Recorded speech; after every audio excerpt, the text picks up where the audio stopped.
Welcome back to Royals Weekly. I am your host, Marcus Mead, and joining me as always, a rock star on the Murder, She Wrote fan fiction circuit, my brother Mike.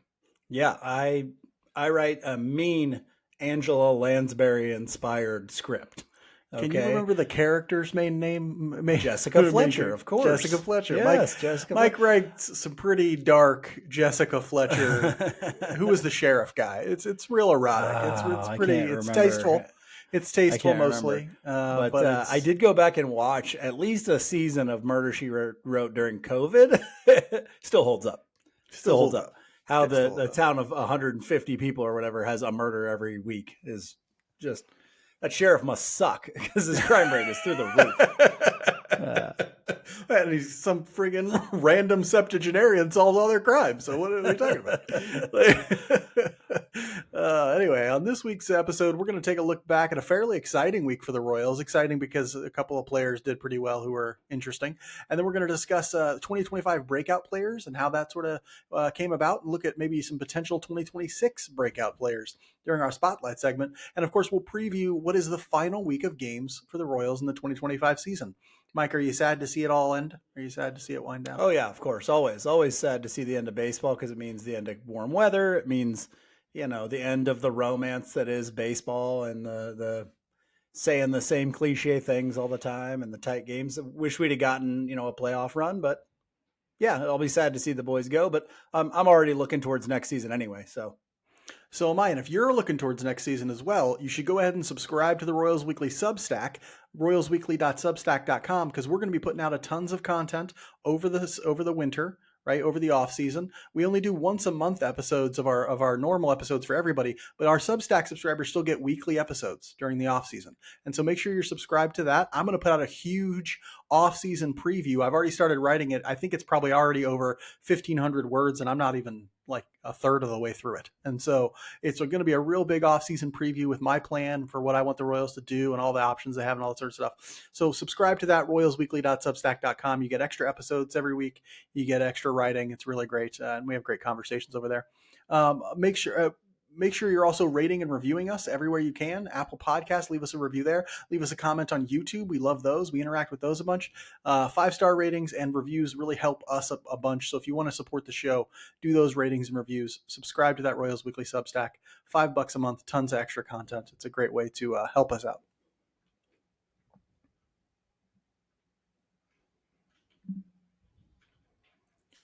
We'll start the review of last week with roster news. There was quite a bit of it because players have just started to sort of go on the IL with any sort of small thing, and we're sort of shutting guys down for the season. We'll start at the beginning with Kyle Isbell going on the 10-day injured list with a hamstring strain. He hurt that in a game a few days ago. Mike, what are your thoughts on seeing Isbell to the 10-day IL? That in itself is not that big of a deal, I don't think, here at the end of the year when you're no longer in the playoff hunt, and he's played the whole year and been relatively healthy in his time with the Royals. Pretty healthy, actually. But the thing that kind of gets me is it's good to see some of those other guys play in those spots, but they toyed with the idea of Michael Garcia playing out there a little bit at the beginning of the year and in spring training. I would send him out there to see if at the very least it gives you some sort of flexibility. I understand the worry for injury, but it broadens quite greatly your free agent palette if he can play a little bit of center field, and so that's why I would, at least give him a shot out there every, 3-4 times before the season ends. See if Michael Garcia can at least hold his own in center. See, I wouldn't, just because he has elevated himself to the position of one of your best players, an everyday player. So just leave him at third. Let him be offensively productive. I think they're rotating Tyler Tolbert in there. Mike Yastrzemski's gotten some time in center field. They're doing fine. John Rave has gotten some time in center field. They're doing fine for the end of this season.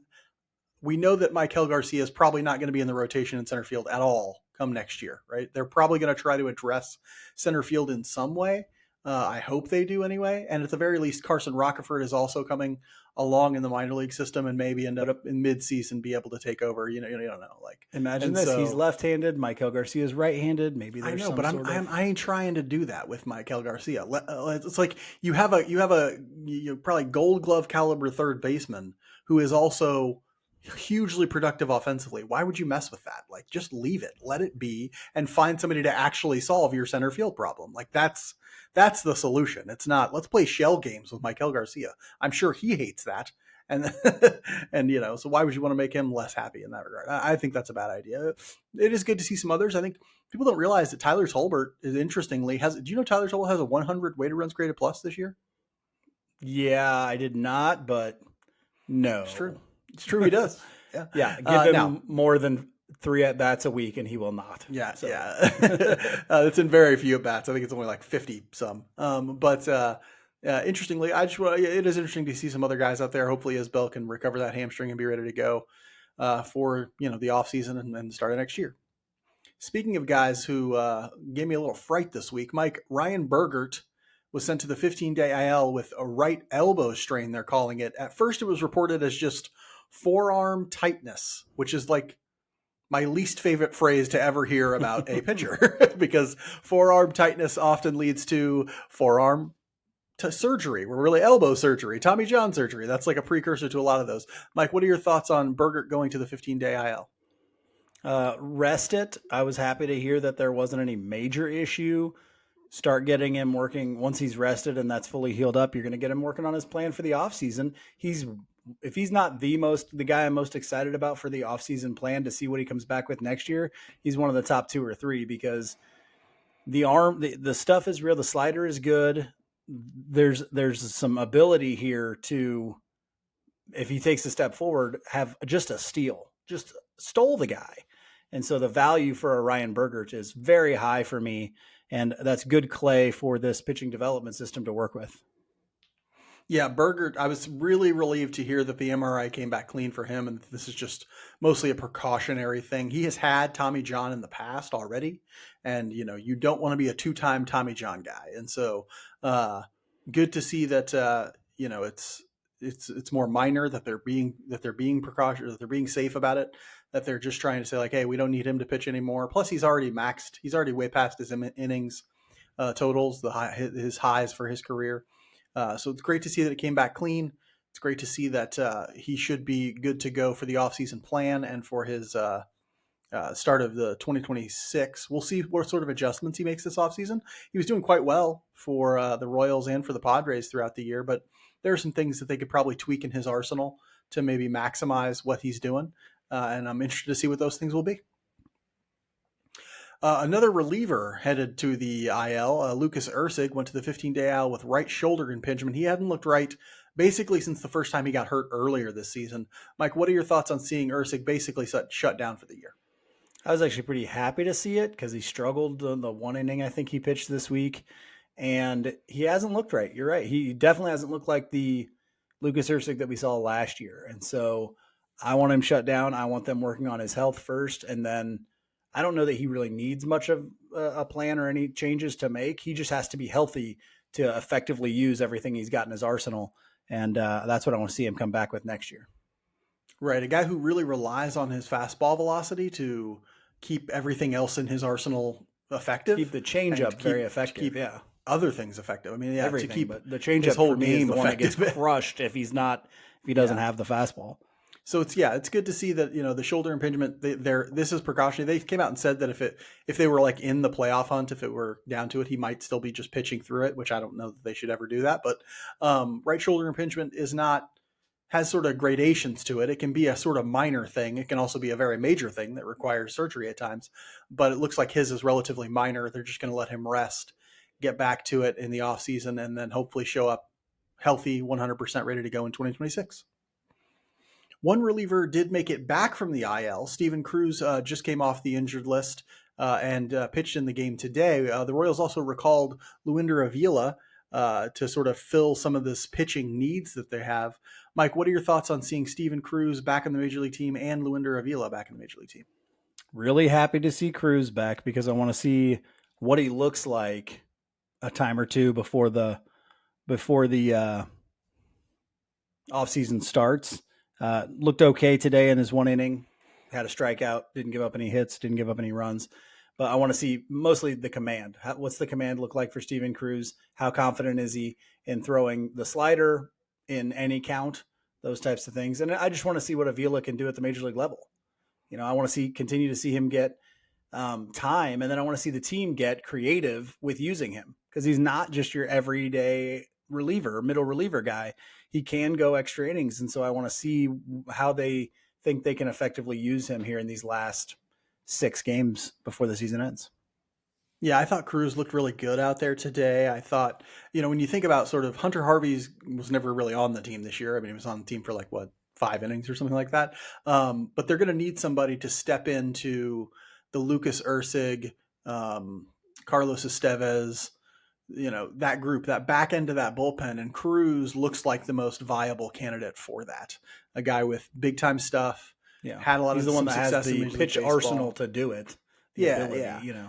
And so you would think, okay, he's their best candidate for that. I think Schreiber has kind of filled that role a little bit, but I think that's a little bit of a miscast, and you probably don't want to do that. But Cruz looks like the type of guy that they'd be happy to have filling in the back of that bullpen. I still think they'll probably have to do a little bit more in the offseason to bolster the bullpen, because they are going to lose Harvey, and are they going to lose Schreiber?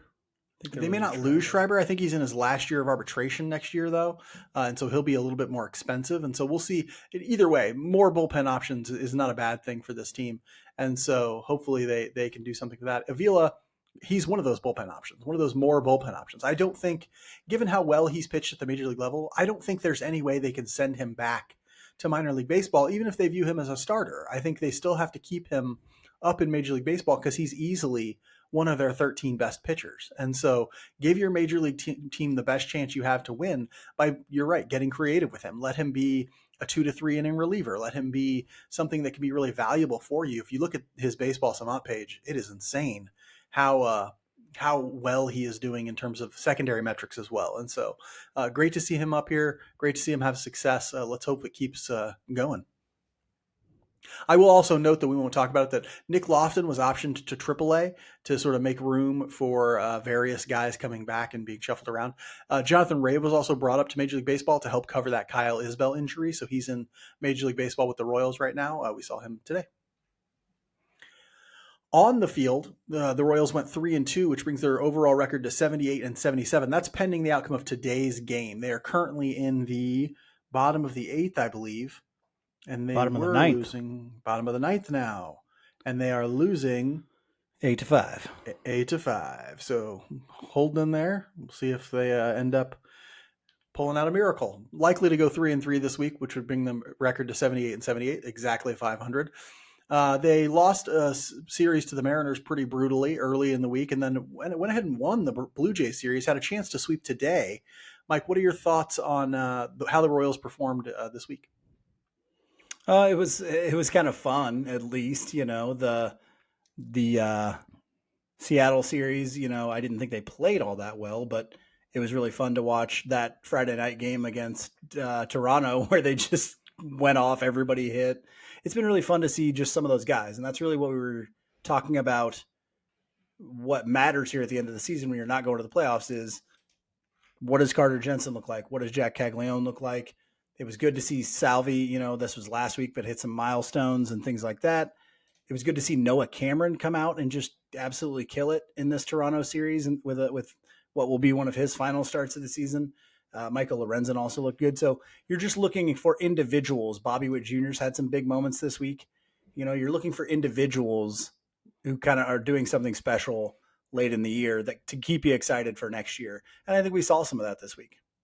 I think we did too. I think Jensen obviously had 2 huge games this last week, which was great to see, and looks like he might be even more than I think some people hoped, because of how good that approach is, how hard he's hitting the ball.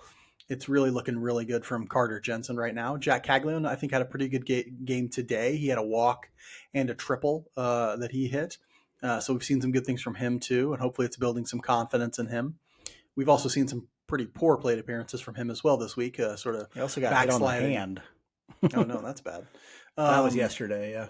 Yeah. Then he's in the game today playing, so he's fine. So he's okay. Yeah. So we've seen some good performances, and that's fun. It's fun when they get to have a big win like they got Monday night. It's fun when they get to win a series against a good team like Toronto. Toronto's winning the AL East. I think they were in a position for a moment to be the first American League team to clinch a playoff spot.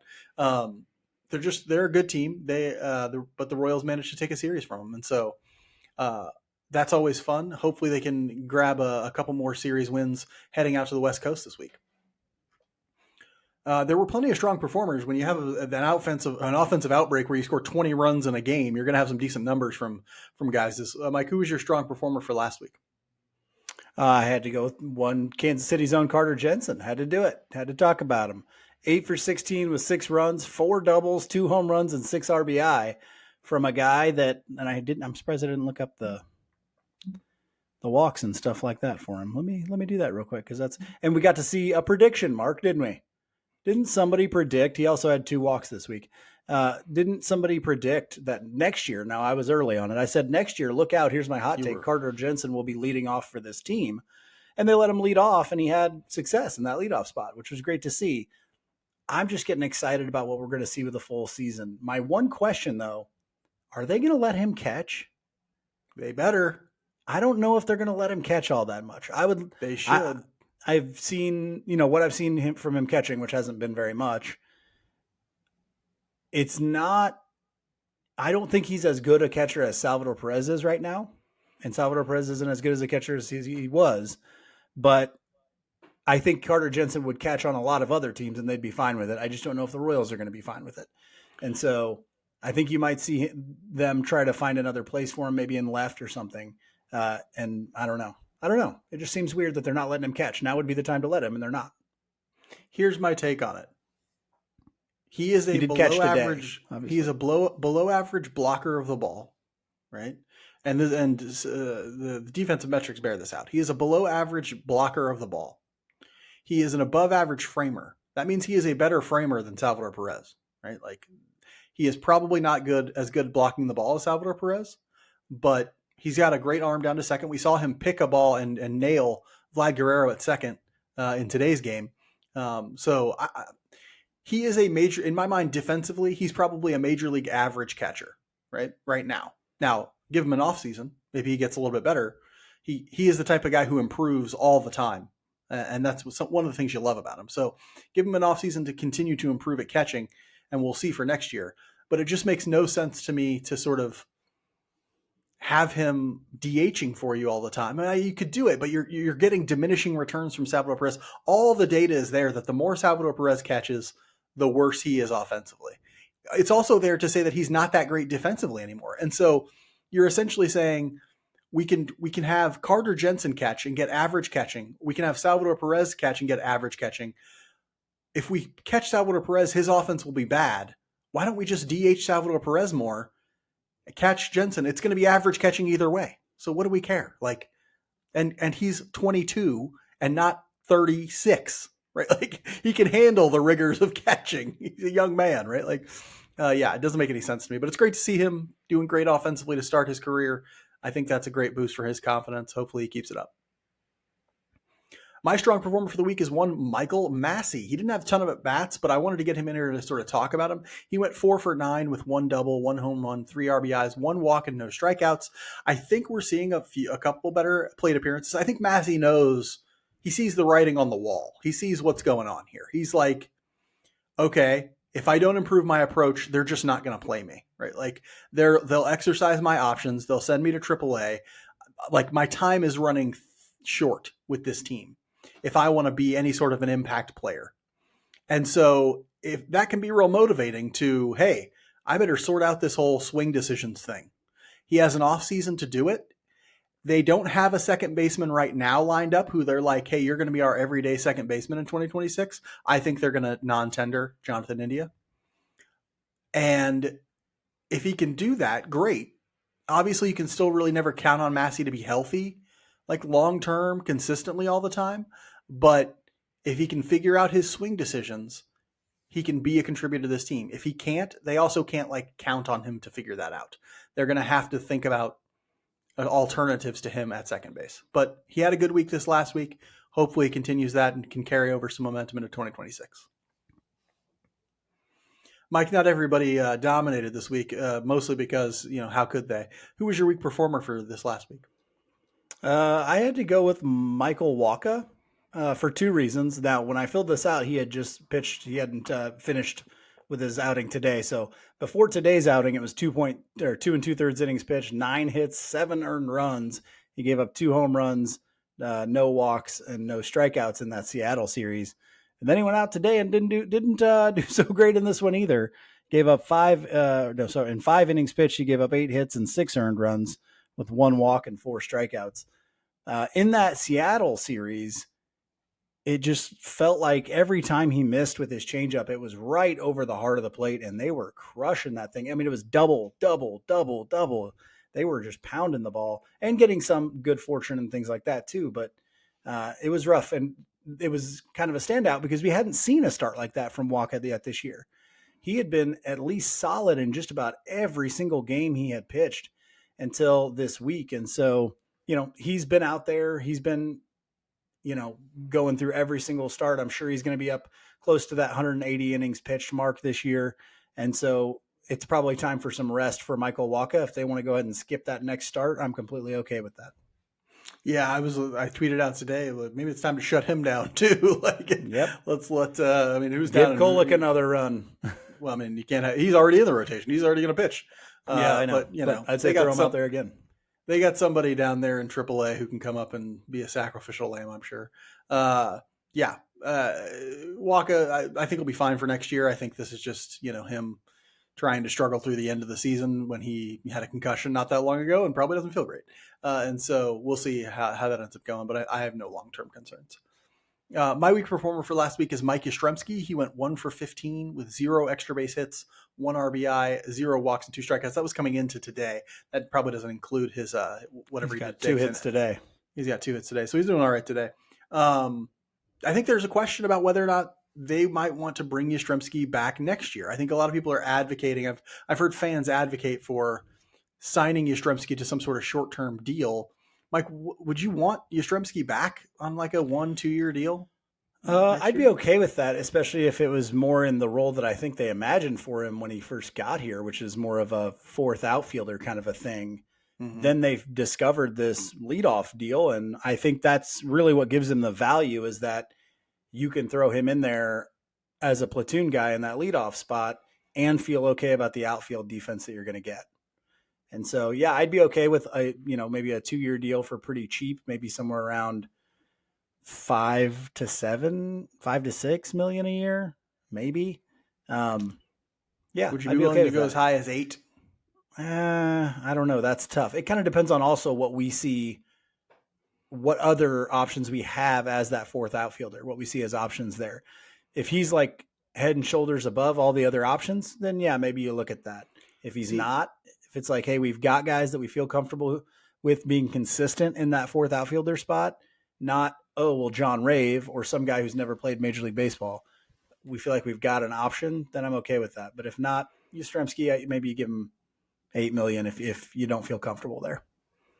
You see, the term fourth outfielder just kind of means nothing to me with this Royals team because they have so many infielders who also play the corner outfields. Like Nick Lofton plays both left and right field and is good at both of them. And, who else they got? Michael Massey plays left field and seems like he's pretty good. But Adam Frazier's not going to be here playing in the corner. That's true. Adam Frazier won't be here, hopefully. Oh, please. But Tyler Tolbert plays the infield and the outfield, and I don't necessarily see him on the major league team. If you've got a well-rounded out 26 man, I don't see Tyler Tolbert on the major league team.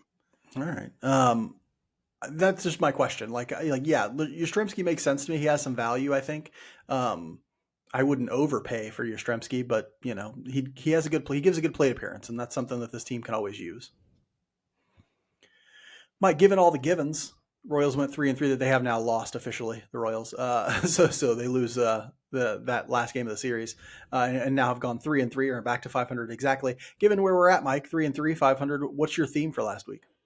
I went with the great Canadian prophets, the Bare Naked Ladies here. The most beloved Canadian alt rock band of the mid '90s. That's right. I'm going with them with a great song from, I believe, I can't remember what album it's even from, but it's Everything Old is New Again, Everything Under the Sun, right? Because I've been thinking so much about the off season and the beginning of next year, it feels like though this season is old and it's ending, kind of up here, I'm already in spring training. thinking about Yeah. what Carter Jensen and Jack Caglione can do and where they will fit into this lineup, thinking about where Bergert is going to fit into the rotation. Is Kolek a guy that gets a shot at the rotation, or is he a guy you put in AAA and know that you have a good piece of depth there? How does Noah Cameron look coming back after another offseason after what has been just a phenomenal? I think this is, if you were going, how good can Noah Cameron be in his first year in Major League Baseball? This is a 95 to 99th percentile outcome. Oh, Like, yeah, you you're can't. I mean, you're yeah. just thrilled with what Noah Cameron has brought you.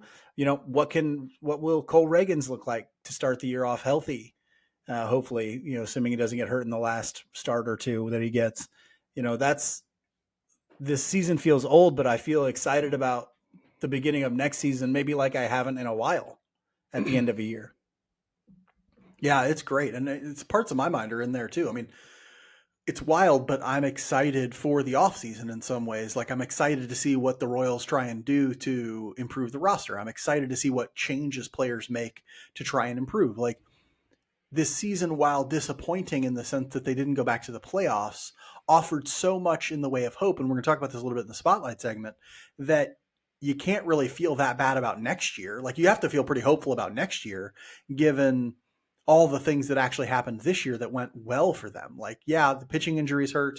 Offense never got enough consistency, but when you see like emergences from all these different players and you look at the trades that were made that help the future and things like that, it's really exciting to consider what 2026 could be. Which is why my theme is actually fairly positive as well. If you've ever heard this song, it is like one of the most happy and sort of joyful songs I think I've ever heard. It's from George Harrison. I don't know, Mike, is this a Beatles song or is this a Harrison solo? I believe it's a Harrison joint? solo. Okay.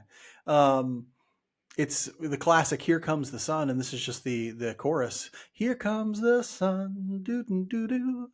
Here comes the sun, and I say it's all right.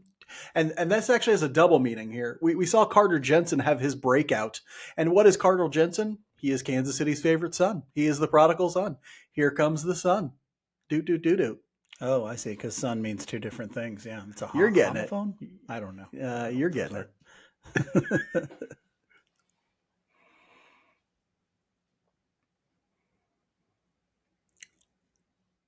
Royals Weekly is brought to you by All in Physical Therapy, who are happy to announce that they now offer strength and conditioning programs for youth athletes who want to gain an edge on the football field, basketball court, or baseball field.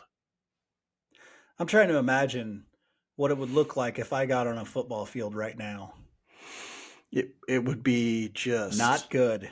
It would not be good. For the other team. No, I think it would be good for the ambulance industry. I think they're gonna do quite well.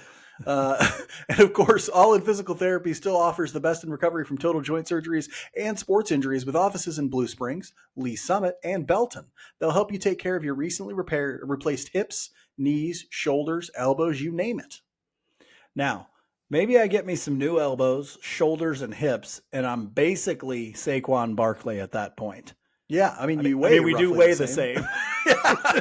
You're right. We both had the same thought there. Yeah, we weigh about the same, guys. If you're interested in reaching the peak of your athletic performance or getting back to 100% from an injury, check out All in Physical Therapy at allin-pt.com. That's allin-pt.com, or give them a call at 816-427-5300. That's 816-427-5300.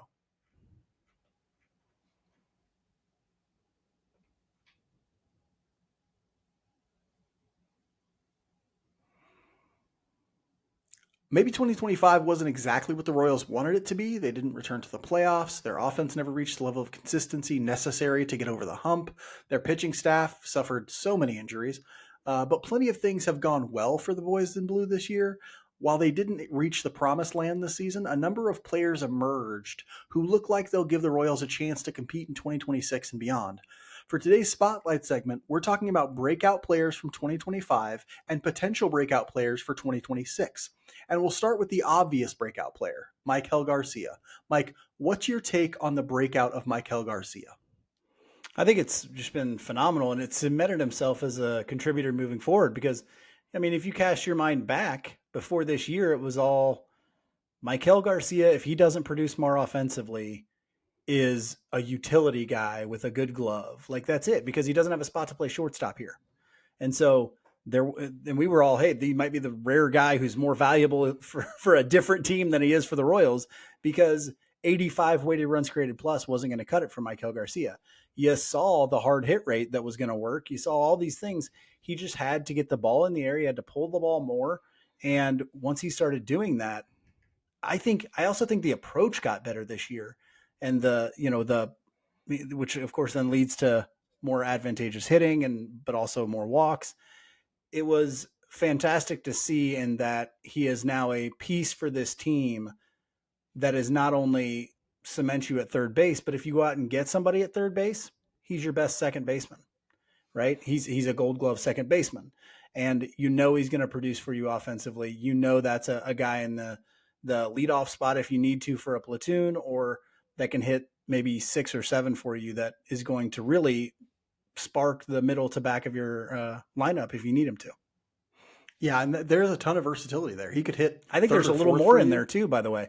I think he may come out and be better next year. Right. We saw and you mentioned like the better approach, and I want to stress to people who listen to this podcast and consume our content. Approach isn't just the ability to not swing at balls and the ability to swing at strikes.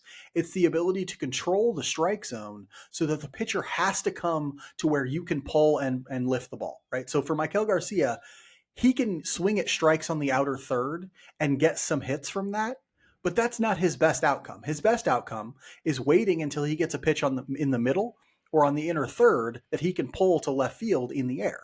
He'll get his doubles, he'll get his home runs from that, and that's his best outcome. So if he can control the strike zone with his approach in such a way that allows him to do that, that's his best approach. Previously, he had a pretty good approach, especially compared to his teammates. And because of that, he doesn't chase much. And because of that, he could slap singles to right field. But that's not ultimately what's going to make him offensively successful. This year, he found a way to force them into the inner third or inner half of the plate. And he's taken big time advantage lifting and pulling the ball. Huge for the Royals to see him do that. If he can continue with this, he's, a top 5, top 8 player probably in Major League Baseball, or at least the American League, because offensively he's going to be a 130 weighted runs created plus, 140 weighted runs created plus guy, and he's going to play a Gold Glove third base. And so all that value just adds up for a team that could really, really use it. The Royals might have the best left side of the infield in Major League Baseball because of the emergence of Michael Garcia, and they desperately needed it. They desperately needed someone to step forward on this offense who wasn't Vinny Pasquantino, Bobby Witt Jr., or Salvador Perez. And he's the one. Now, sadly, they didn't get the production in other places all the time. But Garcia just really gives them another tentpole offensive player when, Salvador Perez is probably on his last leg offensively or as a player. He doesn't have that many years left. Now they have Garcia as somebody they can sort of place in there as another cornerstone. Mike, that's a position player. We saw another player, a pitcher, who desperately filled in when the Royals desperately needed it. Noah Cameron really broke out this year. You mentioned probably his 95th percentile outcome to come and pitch as well as he did in the major leagues. What are your thoughts on seeing him break out this last year? Oh man, just absolutely huge for this team and such a great sign for this pitching development system. He is like their poster child for this pitching development system. He answered really the big question that I had, and I think a lot of people were asking the same thing, which was, we know he's got the pitchability, but will the stuff play at the major league level? When he gets here and he isn't able to strike out the numbers that he was in minor league baseball, can he still be an effective major league pitcher? And he certainly can be. And he's shown that he has. And he's also, I think, shown a mental toughness, whereas in a couple times early in games, he'll get hit around a little bit or he'll give up a couple big home runs. And that doesn't mean he's out of the game. It doesn't mentally put him in a place where he can't come back from that, which we've seen from other guys in the past. I'm not saying any names, Birdie Singer, but, we've seen that before, okay? And he's just mentally tough enough to say, okay, next pitch, moving on. And it was huge to see this year. It was huge to see him get to a place where he's facing really good lineups and still having good outcomes. When he's getting through the third time in the order and going 6+ innings, and he's doing okay that way. I think it really bodes well for his confidence. And he's another guy like Carter Jensen, who every single after every single offseason, it seems like he gets a little bit better. And so I'm excited to see if he gets a little bit better. He's going to be a staple for this rotation. Yeah, there might be a ceiling to that for him as a guy who doesn't throw 95, 96 consistently.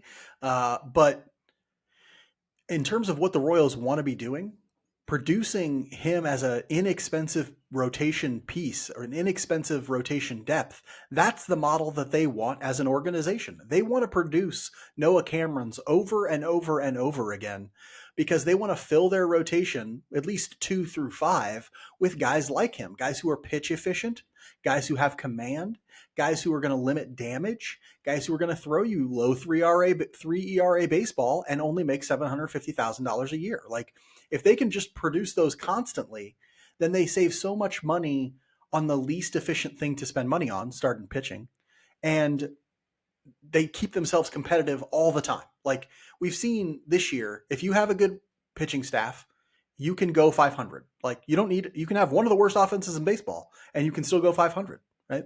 So a good pitching staff is the foundation, but if you can have that foundation and it only costs you a few $1,000,000, right? Like, because if you had 5 homegrown guys all on pre-arbitration, you'd be super cheap in the rotation. They're getting to the point where they might be able to do something like that with guys like Noah Cameron, Ryan Bergert. He is on pre-arbitration deal.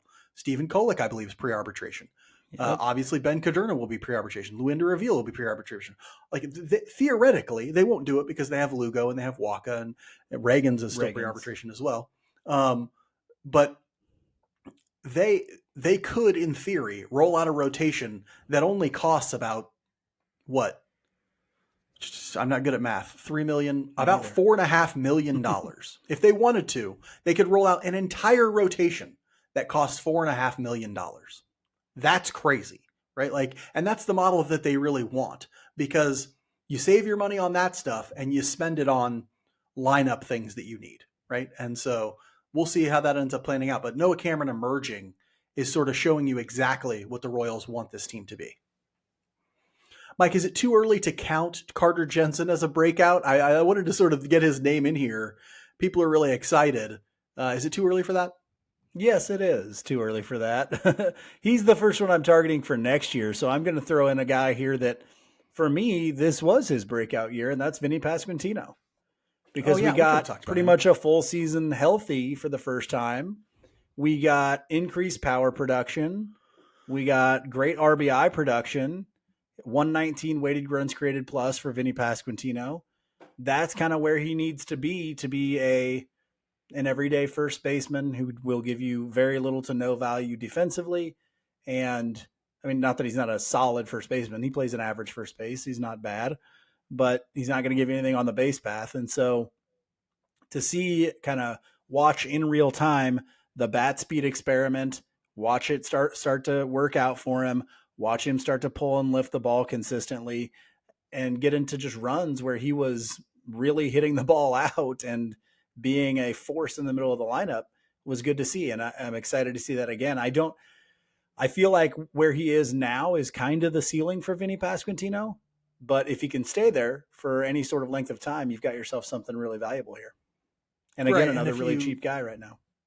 Right. And if you take away his abysmal first month and a half of the season, he's probably a 130 weighted runs created plus guy. And if that's what if he can turn it on at the beginning of next year and stay with it through the whole season, if he can be that, hugely valuable. I mean, he's valuable now, but we're talking Paul Konerko valuable, if that makes sense, right? Like that's who I always think of him as for some reason, because 30 home runs, 100 RBIs this year, like a run producer. When I think of run producers, for some reason my mind goes to Paul Konerko. He's right-handed. He doesn't swing anything like Vinny Pasquantino or anything like that, but that's who my mind goes to. And when you think of unathletic run producers, I mean, he was that are first baseman and slow as shit. Right. You think Paul Konerko. The thing is, Konerko had power. He probably even a little bit more than Pasquantino, but he didn't have like Jim Thome power. And so I'm not comparing him to a guy like Jim Thome. Vinny Pasquantino has not that much raw power. And so he just maximizes it so much because he's deadly intent on lifting and pulling the ball. Like people talk about, well, he's trying to pull it too much. No, he's not. He has to do that in order to like live as a first baseman in Major League Baseball because he doesn't have 65 great power, right? And so the fact that he's been able to do it has just been incredible that he's maximizing his value that much. You're right. I do think that counts as a breakout for him. And you're probably right. Also, it's probably too early to count Carter Jensen as an actual breakout this year, though it is impressive what he's done so far. With that in mind, Mike, who are your top two candidates for a breakout in 2026? Well, my top candidate is Carter Jensen, but I'm not going to talk about him because we're watching him now. We've talked about him a lot already today. I think the approach for him is gives him the opportunity at least to have a really big rookie year. If you want to call next year's rookie year, he will qualify as a rookie still. If you want to call that, then I think he's got probably the biggest shot to do it and might be the most important guy for doing it, that the Royals need to do it. So I'm going to go with two other guys. One is Jack Caglione, another very obvious one, who, if he does break out next year, I think him getting closer to his ceiling will do more for this lineup than anybody else could. Because just the raw power and the ability to tap into that could be prodigious. Big word, right? It could be like you could end up saying, hey, Jack Caglione hit 40 home runs. Wouldn't surprise anybody. And normally you say about a guy like, what good does one guy in a lineup make? Like, how much difference does that make? But when it's a guy who can hit 40 home runs, it makes a more significant difference. Or when he's the sixth guy in the lineup, like when he's like that added piece, it makes more of a difference than if he's just like the fourth guy in the lineup. You know what I'm saying? Like if he's like, oh, the sixth quality hitter added as opposed to the fourth quality hitter. And that's what he would be in this lineup. Yeah. And on top of that, he's left-handed, so he's going to be going up against mostly righties. And so there are opportunities for him to be great. We just need to see it. The approach has to get better. I'll be very interested. And he's a guy who makes changes too. Like you can definitely tell when he makes a change. So we'll take a look at that. The other guy I'm looking for is my boy Stephen Kolek, right?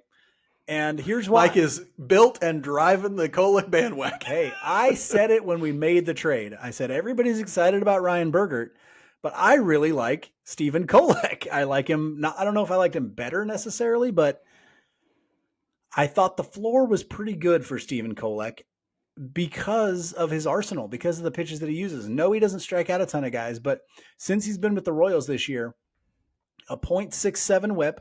What has he got? I think 3 starts. A 1.49 ground out to air out ratio, which is very good because love that. Two-seamer guy lives on ground ball rate. He doesn't walk a lot of guys, and I think that's a sustainable way. I mean, his batting average against is like 140 something. The guy has the ability to be a solid major league starter, and I think next year you're going to see him get more extended time in that starting rotation at some point. He may not start the season there, but I'm excited to see what he can do if he can come in and be a solid contributor to a rotation. And another thing that sets him up for success is what can hurt him at times is if the sinker doesn't have the bite that it normally does, it can get lifted and out of the yard. Not a harder yard to hit a baseball out of than Kauffman Stadium. And when he is on and he's getting a bunch of ground balls, great infield for him. And so Kolek is set up for success here, and I really like the arsenal that he brings. So those are the two guys I'm looking for, Jack and Stephen Kolek. I'll tell you what, that changeup for Kolek since he came up from AAA has been an absolute weapon. Isn't it nice to see? I don't think that was a thing for him previously. And so them, I think, doing something to help that changeup. I don't know if he's throwing it harder. It's got so much down fade and to away. it now. It's got so much fade to it now. And that's huge for him because when you're a sinker slider guy and you're looking for a strikeout pitch and a left-hander's up, you don't want to have to go to the slider all the time. Because if you don't get it down to that back foot, it's going out. If it's not down there, it's a down and in pitch. If left-handers love to lift those out of the ballpark. And so now he has a chance to throw them change-ups, and it's looking really, really good. My two top candidates for a breakout in 2026, I went with a little more obscure, especially on the hitting side. I went with Nick Lofton as the hitter that I think might break out. I've mentioned it so many times on here. Love his approach. Love the fact that he plays multiple positions well. Love that he runs the bases pretty well and all those sorts of things. His only issue is he does not impact the ball hard enough. If he impacted the ball as hard as Michael Garcia does, he would be, a 110 to 120 weighted runs created plus guy. The problem is he doesn't. And so what does he need to do in the offseason? He needs to build bat speed. He needs to go to the people that Vinny Pasquantino goes to build his bat speed. And he needs to build 2 to 3 miles per hour of bat speed so that when he comes back, he's hitting the ball harder. He's generating more power, and that will make him so valuable, so valuable on a team that, Mike, we've talked about cannot hit left-handed pitching. Make your ability to impact the ball harder better, and you can be one of those rotational pieces, Nick Lofton, who helps this team hit left-handers every single time. Yeah, and not only you say that rotational piece, maybe if they don't do anything at second base, maybe he's their Starter everyday at second baseman. That's possible. You know? Yeah, if absolutely. he really does it because the approach is there. And you could see an excellent rotation, too, of him and Michael Massey, or he could start at second base. You know, there's a lot of options there if Nick Lofton becomes a more viable offensive piece, which every piece is there for him except the bat speed. And so I hope he works on that this offseason. I hope we see a slightly more stronger and more capable of hitting the ball hard Nick Lofton come spring training. The pitcher I'm going with is a guy we've already seen, and, you know, we could argue, I don't know, we can't say he's had a breakout because he hasn't pitched enough, but Luinder Avila has just been excellent for the Royals as a reliever up to this point. He's got a 1.83 expected ERA, 1.83, a 0.75 WHIP. Fantastic, right? Like, you're seeing that hammer curveball just make guys look silly up at the plate. Fastball looks great. Extension looks great. His baseball savant page looks like Tiananmen Square. It's just, you know, it's wonderful. And so I love it. I think Avila has potential as a starter still, but it's going to be really tough to crack this rotation. Love to see you get him a creative role in the bullpen. And then if you need to, maybe ramp him up and put him in the rotation if injuries happen. But something is happening with Luinder Avila where he's locating the ball better, walking fewer guys, and that's just allowing his stuff to play in the zone so much. And so it's wonderful to see. I think he has a chance to break out, whether as a reliever or as a starter in 2026.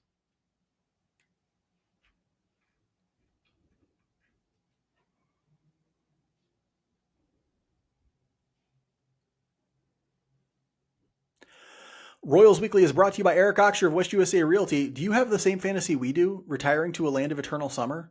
If so, you need to call Eric Oxer of West USA Realty pronto. He can help you transition to a lovely home in the Phoenix area and a life of fun in the sun. My body may be at work, but my mind is sipping Mai Tais poolside in Phoenix. I imagine you with like a little duck floaty, like a little just, you know. Better be a pretty big one. Yeah, not a little one, a big one. Eric was one of the top real estate agents in the Phoenix area to end 2024 because he gives all of his clients a personal experience focused entirely on their needs. With Eric Oxer of West USA Realty, it's not about him. It's about you. He's there to listen to you, work for you, and guide you through the ins and outs of buying and selling in the Phoenix area.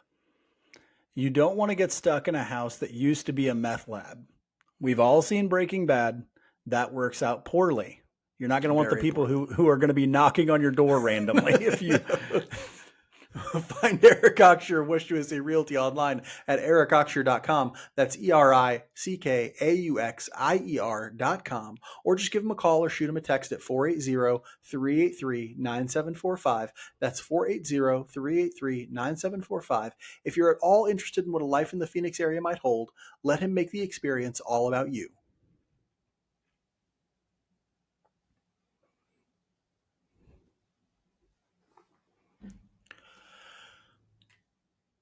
It's the final week of games for the Royals this week. They'll head to the West Coast for a road trip facing the Los Angeles Angels and the Sacramento Athletics. That sounds weird to say. I didn't know what to call them. I don't know what to call them, right? Like they're the A's. That's all I'm going to call them. Okay. Mike, tell us a little bit about the Angels. We don't have probables yet, but give us a general sense of what that team looks like. They look like garbage, if you are from France. 70 and 85. That's how you say garbage in French. I know. I took 2 years of high school French. That's how you say it. 70 and 85, which is good enough for last in the AL West. On offense, they are 92 weighted runs created plus, which is 24th in Major League Baseball. They are led by Zach Neto, Mike Trout. Maybe you've heard of him. Just hit his 400th career home run. Taylor Ward and Joe Adell. Taylor Ward and Joe Adell, both guys we've talked about as trade targets for this team at one point. I can't believe that they have not traded Taylor Ward at this point. Like, what are you doing? What are you I doing? don't know. Maybe they're holding him captive like they have for Mike Trout in many, many years. That's Um, he's a franchise legend. Taylor yeah. Ward, you could get something for him. Trade him. On the pitching side, it's even worse. 4.87 ERA, which is good enough for 28th in Major League Baseball. Not a lot good going on there. No one with more than one start for them has an ERA under 4. Yikes. Yusei Kikuchi is probably their ace. He's not an ace, though, but he's got a 4.04 ERA. He'd be the softest tossing ace in Major League Baseball, No, if Kikuchi that were the throws hard. case. He throws Oh, like is the that? mid Am I thinking of a 90s. different guy? You're thinking of a Thinking of different a guy. good guy. Okay, well, yeah, he's their ace at 4.04. So chance to get some runs in this series. We really thought this series and the A's series might be like the gift at the end of the year the Royals needed to get over the finish line, but now it's not looking like that. After that, they're going to head over to Sacramento to play the A's in a AAA ballpark, I believe. Mm-hmm. The A's are 73 and 83, which is good for fourth in the AL West. Their offense is really the thing that carries them. They have a really good, exciting young offense. 105 weighted runs created plus, which is 10th in Major League Baseball, led, of course, by rookie phenom Nick Kurtz, who's got a 169 weighted runs created plus so far this year. Also a great rookie in Jacob Wilson with a 124. And then Tyler Soderstrom and Brent Rooker both have 123 weighted runs created pluses. It's a deep lineup that scores a lot of runs. If this team can get any sort of pitching for next year, they're like my dark horse do well next year team if they can find any sort of pitching, because that's the big problem with their team. They're 27th in Major League Baseball in ERA as a pitching staff at 4.69. No one with more than 8 starts in their team has an ERA under 4. Luis Morales, who does have just 8 starts, has a 3.07 ERA. So maybe they found somebody who can serve in that rotation. But the bullpen is bad. They don't have the pitching to consistently compete in Major League Baseball. My guess is they'll be targeting some this offseason. They'll be trying to get some because their offense can really swing it. But hopefully the bats go dormant and the pitching decides that their season is over by the time the Royals come to town.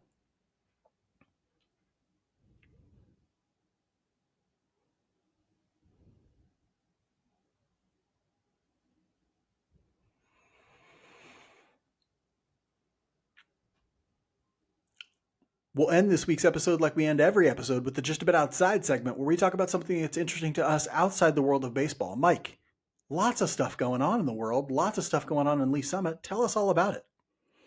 Well, I wanted to shout out a place that I really enjoy going here in Lee Summit. We have a quaint little downtown area in Lee Summit, and I like to go there sometimes.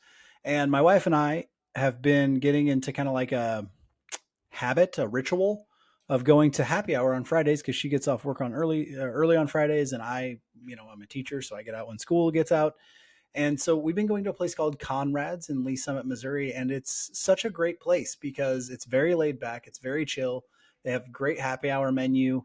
They just offer like when I think of a bar, like an old school bar that's like doesn't have any sort of shtick to it. It doesn't have like they're not trying to sell any type of thing or brand or anything like that. They're trying to sell booze. That's what bars do. It's like we're trying to sell booze. We're trying to sell food. Come on in. If there's a game on, it's always on. That's this kind of place. They do live music and stuff on like the weekends and things like that as well, which I've seen before. But I really dig the happy hour there, and yeah, I thought I'd give them a shout out for offering up my favorite happy hour in the greater Lee Summit area. I do like Conrad's. I've been there probably 3 to 5 times. I enjoy it every time. Food's good too. I like solid stuff every time. Yeah. Solid stuff. Sadly, for my Just About Outside this week, I have to talk about something serious, something that really pissed me off earlier this week. I'm sure many of you have heard the news that, the FCC pressured ABC and Disney to suspend Jimmy Kimmel, a late night talk show host, for comments that he made related to the death of Charlie Kirk. I used to be a journalist, and one of the things that they talk about in journalism school is they talk about this notion of free speech and how it's up to everybody to protect it. And when I was going through journalism school, they talked about it a lot, and I never really understood at that time like why they talked about it so much. I'm like, listen, there aren't really any great threats, and then it's now that I realize why, right? Like, it's now that I realize why. So I'm going to talk about this because the discourse related to it is very stupid and has been for a long time. But there are some people who talk about this thing called cancel culture, right? And cancel culture, if you don't know, is when a bunch of private citizens lobby a company deplatform somebody for the things that they've said or done, right? Like, now that's private citizens exercising their own free speech to try and get a company to do something. That is okay. That is well within their rights to do so. I have no problem with cancel culture because everybody's just exercising the rights that they have. It's up to the company if they actually want to deplatform that person. It's up to the private citizens if they want to advocate in that way. That's fine, right? However, when the government exercises its power to silence somebody for what they're saying, their political thoughts or whatever, that is censorship.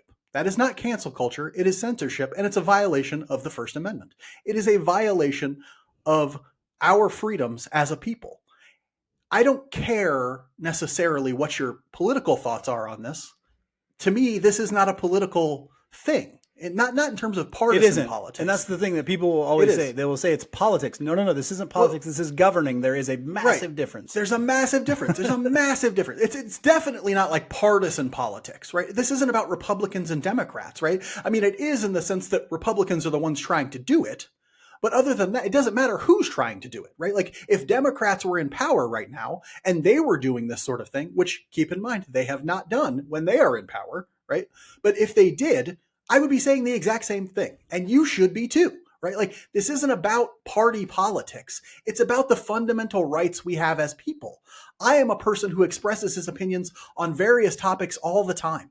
Where is the line between them using the FCC to lean on Disney, to threaten Disney, and them threatening any other private citizen? Like there is no line there. Like you're talking about the same damn thing, right? Like tomorrow, it will be them leaning on a newspaper or a company that owns a newspaper or this or that or the other. They've already started to do it in various, they're already doing various things like this. It is a travesty. And it's one, you should be angry with Disney for folding to it. They should never have folded to the Trump administration when the FCC tried to threaten them, right? So you should be pissed at them, but you should of course be pissed and take action and be concerned that the United States government is taking this step down the authoritarian pathway, because that's exactly what it is. Go look at the playbook in Hungary. Go look at the playbook in Turkey. Go look at the playbook in Russia. All of these places, all of the authoritarian places in the world start with moves like this, using the government's power to pressure companies, corporations, private citizens to shut up, to be quiet, to not express political dissent. We talk about China in this country all the time like they're some big boogeyman. What the fuck do you think they do? This is exactly what they do, okay? This is exactly what they do, okay? If you are making this into a partisan political thing, you're the problem, okay? It's not a partisan political thing. It's just a troubling thing. Okay. Yeah, and I'll throw one thing in on this too. You know, when you're driving down the road and you see that license plate that says "Don't tread on me," this is you getting treaded on. This is the treading. This is the treading. This is it. If you were wondering what that meant, this is it. Okay, and we talk about this, and this is a huge part of it. But I teach the Constitution every single year, have for years. This is it. These are the real world examples, and it's only one, by the way, of several. There are many other ones that are quite demonstrative of this. This just happens to be the one that's the most publicized right now. And so, yeah, I agree wholeheartedly. And again, I will reiterate because Mark is completely correct. This has really nothing to do with politics. It is governance. If you don't know the difference between governing and politics, go look it up. But it has nothing to do with winning elections or anything like that. It's about being able to express yourself in a free society. And following the law. It is following the law, right? The law says that people are allowed to express themselves without government intervention. That is the bedrock of our whole damn society, right? And if the government is using its power to do that, they are willing to break that bedrock. Problem. That should be a problem for everyone. I hope you're taking it as seriously as it is. That's all we have for you this week. Hopefully next week we're talking about not authoritarian takeover of the United States and just Royals next baseball. Week is the end, man. The end of the regular season next week. This is the end. We will, and we'll at some point we're going to be doing our review of our preseason predictions. I don't know if that'll be next week or the following week. And Mark gets. You'll want to tune in for that. That'll be a travesty. An annual tradition. That'll be a travesty, I'm sure. Until then, be good to each other and go Royals.